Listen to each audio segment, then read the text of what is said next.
I know a name that can silence roaring waves. I know a name that can empty out a grave.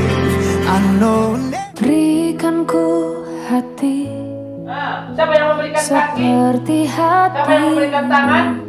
yang Ya, penuh kalau dengan belas kasihan. Berikan ku mata seperti matamu, memandang tuayan di sekelilingku. Berikan ku tanganmu untuk melakukan tugasmu. Berikan ku kakimu melangkah dalam rencanamu. Berikan ku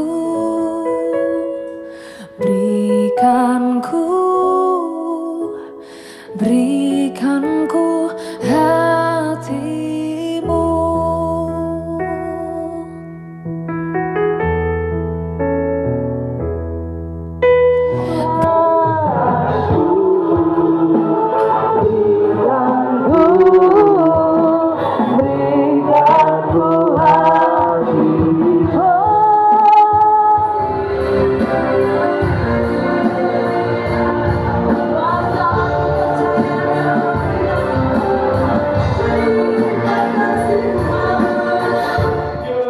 Dari Matius sampai Yohanes, ya, dari Kejadian sampai Wahyu pun bahkan banyak guru sekolah berkata kayaknya sudah diceritakan, hanya sekedar diceritakan. Bahkan tidak sedikit yang tidak memahami. Satu kali saya mendengarkan guru sekolah minggu yang mengajar salah. Kalau saya tegur langsung pasti tersinggung, itu power kan gitu ya. Terus dia tersinggung gitu ya. Maka saya panggil koordinatornya, saya kasih tolong guru-guru sekolah itu dikumpulkan, jangan ngasih bahan atau pengajaran yang salah. Karena itu kalau sudah sesat, anak pemikirannya sesat. Bisa dibayangkan barang siapa yang menyesatkan salah anak kecil ini lebih baik batu kilangan dikakar di lehernya dilempar ke laut. Batu kilangan itu 25 kilo. Kalau dikacak di leher, kemudian dilempar ke laut, namanya jadi bunuh. Maka saya tanya, kenapa? Untuk memahami misi Yesus, memahami apa yang Yesus kerjakan, tidak secepat kita kemudian membaca selesai. Kalau kita baca dalam hitungan menit, selesai. Tapi kita mau belajar, ya, misi yang mengalir dari hati Bapa. Ya. Oke, yang pertama, ya, selalu misi itu bertindak ya. Ada kata Yesus pun berkeliling di seluruh Galilea. Kalau misi itu berfokus pada hati Bapa, itu tidak bersifat yang namanya pasif. Berdiam diri. Kalian yang sedang belajar di pesat, tentu ini diajarkan. Kalian kan cukup duduk diam, Tuhan titipkan jiwa-jiwa kepadaku. Tapi Yesus menetapkan keluar, ya, berkeliling. Maka seringkali misi ketika terhenti, bukan karena apa? Seringkali karena program. Misi terhenti karena seringkali merasa tidak ada dana. Misi terhenti kenapa? Tidak ada daya. Saya membiasakan diri memiliki yang namanya tabungan misi. Ya, tabungan misi itu selalu saya gunakan untuk saya melayani keluar. Ya, melayani keluar. Setelah kopi saja saya sudah melayani ke luar pulau, ya. Tetapi saya melayani beberapa teman gereja yang jauh. Kadang-kadang mereka, maaf Pak, jemaat kami tidak banyak. maaf Pak, kami tidak bisa memberi apa-apa. Dan saya tahu harganya mahal. Ketika saya harus ke Madiun, ke Ponorogo, ya, saya tidak pernah berpikir seperti itu karena saya tahu, ya, tidak ada yang harus diusahakan. Saya tidak bisa berdiam diri. Gereja yang memiliki hati Bapa, ya, tidak hanya akan berkata, pintu kami terbuka untuk siapa saja. Memang pintu gereja seharusnya terbuka dalam artian bukan terus nanti Pak Sigit terasa terkunci, pintu ini terbuka, hilang kabeh. Dia memang harus siap menerima. Tetapi sesungguhnya gereja harus berani berkata, kami akan pergi kemana yang Tuhan kehendaki. Ya, kemana yang Tuhan kehendaki. Maka saya selalu menyarankan, ya, maka penting sekali dipahami. Saya di Ungaran saya sampaikan, kalau tidak sangat kepepet, ya saya katakan kepada mereka, FA jangan di gereja. Kenapa Pak? Gereja tempat ibadah? Iya. Tapi coba kembali ke Mas. Ya, memang enak, ya, ke gereja, seorang kursi ini, orang pos, ya, salahnya kemarin juga ada, apa yang itu supaya enak, seorang kursi ini, orang nonton, ya, saya seperti itu selesai, ketotong, hobi di kerja, ya, tapi kalau dikembalikan lagi kepada rumah-rumah, bergerak. Kenapa orang nggak mau menerima? Seringkali banyak faktor umatku sendiri. Maka sempit Evani ojo oke. Kone Evani itu pas saya 45 tahun gereja aja. Gue bingung lagi doi. Tapi kalau kita berpikir bahwa bergerak, ya, maka kembali. Orang-orang yang dibekali maka dia akan bergerak dimanapun.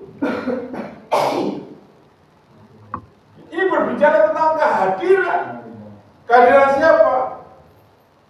Kehadiran setiap kita. Maka kata gereja eklesia dipanggil keluar dari kegelapan menuju terangnya yang ajaib. Setelah dapat terang itu jangan kembali kepada terang lagi. Dalam tanda petik. Sudah dibekali kembali ke gereja lagi terang semua. Tapi bagaimana gereja kemudian ada di tempat yang terang dan menjadi terang. Maka yang pertama harus mulai aktif. Aku nggak bisa apa-apa Pak. Ya, resopo pun modela, telo. Saya dulu waktu kecil kalau bermain entong itu mau entong telo, gitu aja. Dolanan yang senyum-senyum foto seumuran sama saya, zaman kolonial. Gitu kan? Anak milenial orang ngerti dolanan entong yopo gitu ya. Jangan kedolanan tong bakar, tong goreng, orang ngerti gitu ya. Maka mulai, jangan jadi orang Kristen berjumlah Kristen telatelo, tapi mulai bergerak. Iya, mulai bergerak. Nanti bergerak dalam bidang apa saja kita akan lihat. Ya, yang kedua, ya, memberitakan pengajaran Injil Kerajaan Allah. Katakan ia mengajar dalam rumah-rumah ibadah dan memberitakan Injil Kerajaan Allah. Apa yang Yesus ajarkan? Yaitu Injil Kerajaan Allah. Kalau kita hanya berbicara tentang doktrinal, karena doktrin itu akan dilihat dengan sisi yang berbeda. Maka tidak heran orang yang merasa doktrinnya paling benar selalu menganggap gereja lain salah, selalu menganggap kelompok yang lain sesat. Tetapi kalau kita fokusnya, intinya Injil Kerajaan Allah. Apa yang diberitakan? Raja sekaligus Bapa. Maka doa Bapa kami, datanglah kerajaanmu. Kerajaan siapa yang kita minta datang? Bukan sekedar raja kerajaannya, tapi rajanya, penguasanya yang datang. Saya nggak akan khotbah tentang jangan berbuat dosa nanti masuk neraka. Saudara tahu berbuat dosa masuk neraka, tahu, dan semua agama mengajarkan. Lebih bagaimana kalau saya mengajarkan tentang bagaimana hal kerajaan surga, bagaimana hidup kita sampai di kerajaan surga, jauh lebih baik. Sebab tidak perlu diajarkan jalan menuju neraka. Wis tau rasa diajari, ngerti gak? Jalan menuju surga itu yang perlu diajarkan. Minggu yang lalu, ya, saya melayani satu keluarga namanya PRB. Dalam bulan ini sudah perangkatan itu. Kalau sudah itu besar, ya.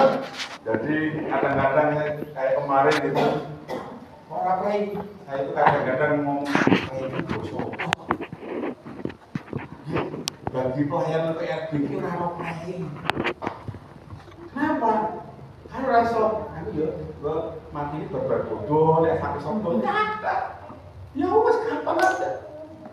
Gitu. Saya telepon jam 8 malam. Ada yang meninggal ini, ini harus dilayani malam ini, layani tidak layani.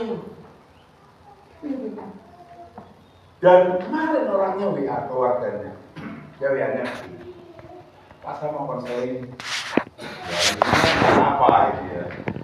Jadi saya kan meninggal, kemudian saudaranya itu dapat penglihatan. Penglihatannya begini, ibunya ngomong begini, aku tidak ngaku-ngaku. Saya tahu keluarga ini harus dikuatkan imannya. Ya, siapa ngaku-ngaku. Ya. Mereka berpikir begini, saya takut arwah ibu saya nanti tidak sampai ke surga. Maka saya mulai memberitakan yang namanya kerajaan surga, kerajaan Allah. Saya konseling dia LDA dan nanti sore saya follow up kembali. Kenapa? Karena pikirannya gitu. Itu dapat penglihatan. Kita itu nggak bisa ngecek penglihatan benar atau tidak. Saya hanya bisa menguji dengan kebenaran firman Tuhan. Selama penglihatan ini tidak pernah mendatangkan damai sejahtera, bukan dari Tuhan. Maka saya follow. Saya beritakan yang namanya kerajaan. Maka saya mudah-mudahan hari Minggu saya datang, ya layani secara khusus. Saya nggak bisa berdiam diri, karena jangan sampai orang yang tersesat saya bisa disalahkan. Karena bagian saya, misi saya adalah memiliki identitas hidup untuk menjadi orang percaya. Maka kita belajar, bukan sekedar memberitakan, mengajarkan sesuatu tentang neraka. Makanya yang Musom, neraka nggak terlalu saya banyak bahas. Kenapa? Nggak usah diajari banyak orang menuju ke sana. Justru yang perlu perjuangan adalah bagaimana orang lepas dari perbudakan. Kemudian yang ketiga, ya, memiliki hati yang penuh dengan belas kasihan, karena serta melenyapkan segala penyakit dan kelemahan di antara bangsa itu. Hati Bapak tidak bisa melihat anak-anaknya menderita. Hati Bapak tidak bisa melihat anak-anaknya menderita. Tapi sekali lagi, belajar. Ketika Yesus melayani itu pelayanan yang holistik. Saya nggak bisa hanya mendoakan. Seringkali bukan masalah didoakan, tapi bagaimana kalau kita lihat tadi penyakit, orang-orang perlu yang diberi yang namanya berita kelepasan. Gereja yang berfokus pada hati Bapa itu peduli. Makanya saya lihat beberapa program di sini kan sudah mulai peduli dengan lingkungan, peduli dengan seorang mahaja. Ya, kalau ada jemaat yang kemudian dalam tanda petik dibantu gereja, jangan merasa berkecil hati. Ya, karena banyak orang mengaku malah dibantu gereja kok rasanya enggak. Itu bukti bahwa saudara itu bagian dari keluarga. Gitu deh, bagian dari keluarga. Saya juga menekankan di ungaran.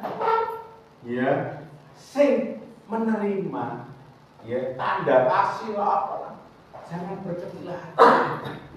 Tapi juga saya sampaikan, tulung tilumbung saya bilang gitu ya. Nek wis ngeki dipoto jemaat, oh jo fotone terus pampang gitu terus ngene. Pengumuman, saya minta ganti. Nah, masa donor darah itu kan orang lain. Tapi ketika memberi, jangan kemudian orang merasa dua belah pihak. Makanya saya langsung bilang, yang ada fotonya jemaat ketika menerima bantuan, jangan kayak ingat, memberi tangan kanan, tangan kiri. Maka saya bilang supaya mereka ini loh dari kami. Dan orang yang menerima juga merasa bagian keluarga. Gereja yang fokus pada hati Bapa, peduli dengan kekurangan, peduli dengan kemiskinan, peduli dengan kesalahan. Maka penting bergerak.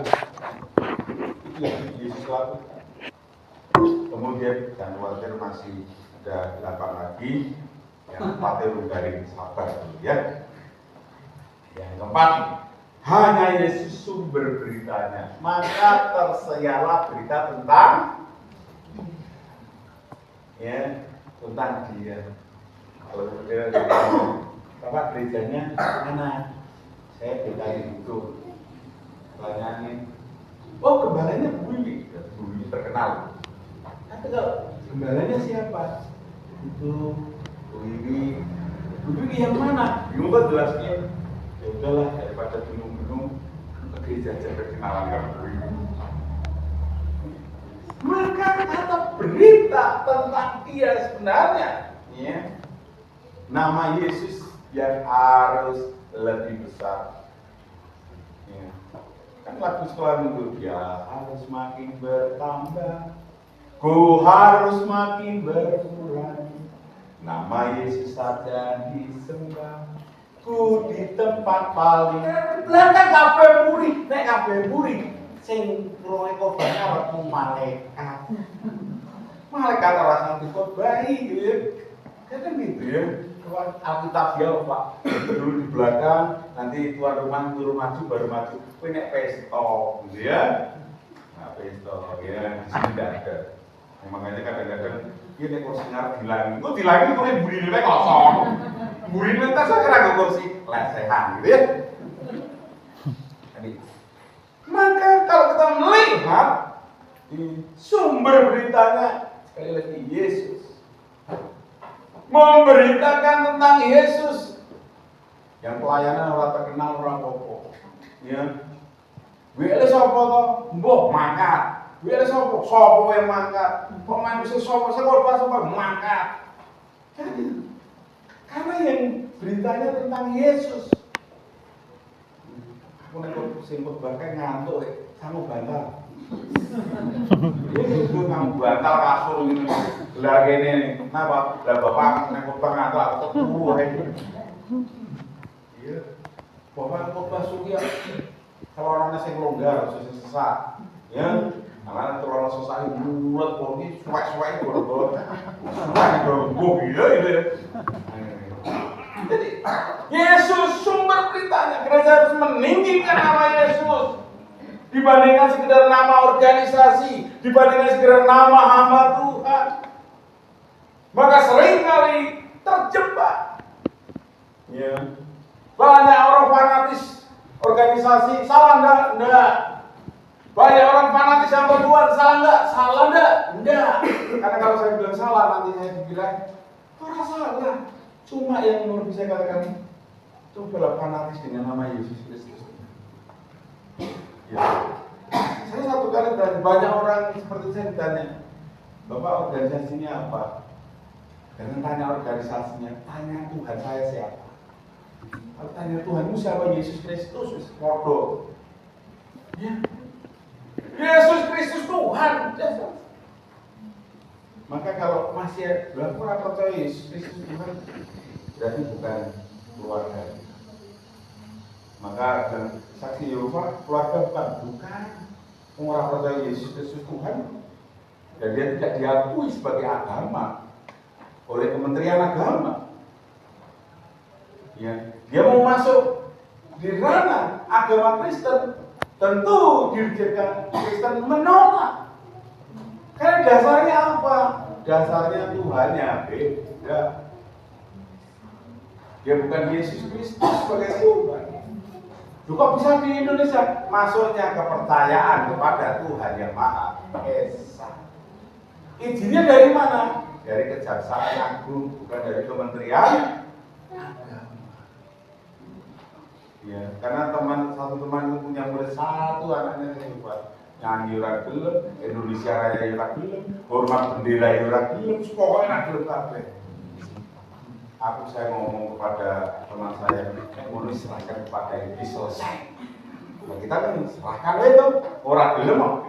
Jangan nyanyi, itu bukan lagu gereja saya, gerejamu dimundur sama gereja.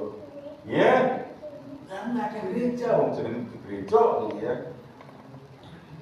Kemudian yang berikutnya, tujuan akhirnya adalah mengikuti Yesus. Dikatakan maka orang banyak berbondong-bondong. Mengikuti apa? Mengikuti Yesus. Tujuan akhirnya, misi hati Bapa semua mengikut Yesus. Bukan semua mengikut Wiwi, bukan semua mengikut saya, semua mengikut Yesus. Kami punya kemungkinan tidak setia, kami punya kemungkinan bisa melenceng. Kami punya kemungkinan ya yang salah. Tapi Yesus tidak pernah salah. Maka misi yang mengalir dari hati Bapa tentu sekali lagi fokusnya mengikut Yesus. Lakunya mengikut Yesus keputusanku, mengikut Yesus keputusanku, mengikut Yesus keputusan. Tak gentar. Anak sekolah bisa ahli, suara pulang zaman jadul gitu ya, zaman republik kalau orang kita itu. Nah, fokusnya mengikut Yesus, menjadi follower, pengikut, menjadi orang Kristen, menjadi akhirnya orang yang percaya sebelumnya. Maka kita belajar. Ada satu firman Tuhan yang tadi baru saja saya dapatkan ketika kita muslim tadi.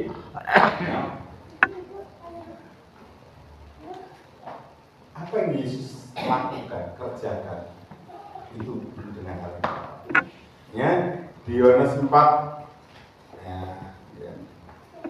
Yohanes 4 ayat 34 dikatakan, kata Yesus kepada mereka, makananku ialah melakukan kehendak Dia yang mengutus aku.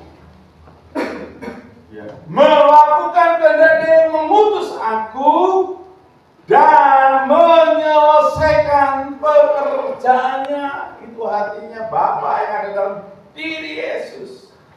Kalau kita berkata aku pengikut Yesus, aku percaya Yesus, maka menyelesaikan pekerjaan Yesus, bukan menyelesaikan pekerjaan kita. Kita nggak pernah tahu kapan pekerjaan kita selesai. Bahkan kita merasa belum selesai, tapi kalau Tuhan ngomong sudah selesai.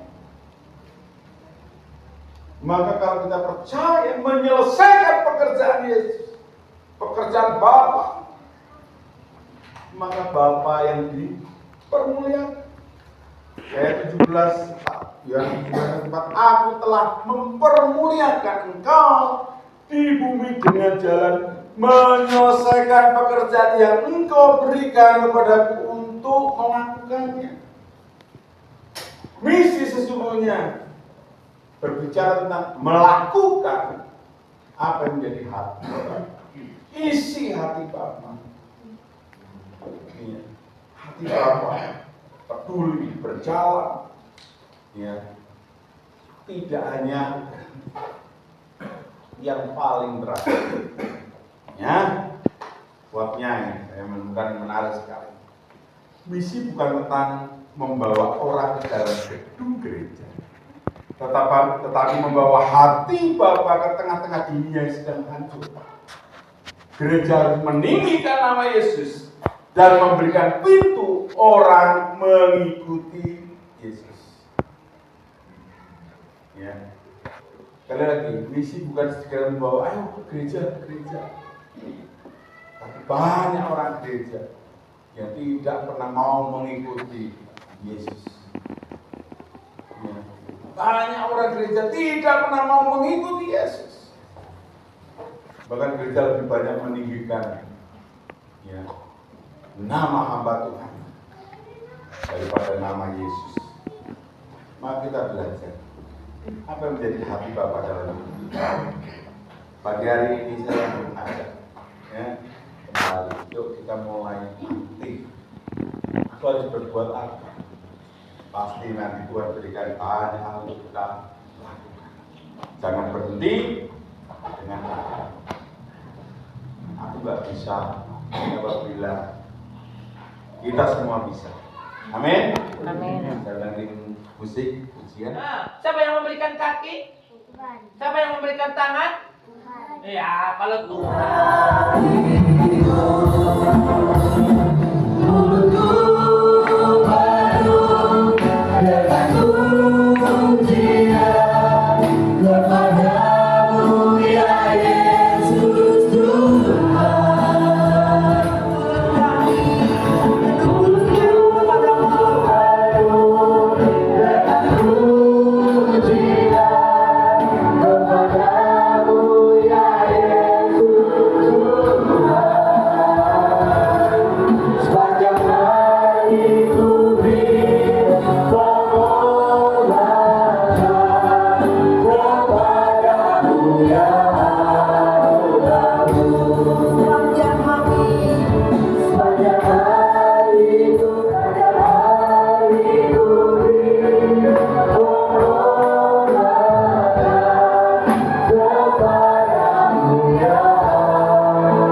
Jadilah kehendak-Mu di bumi seperti di surga.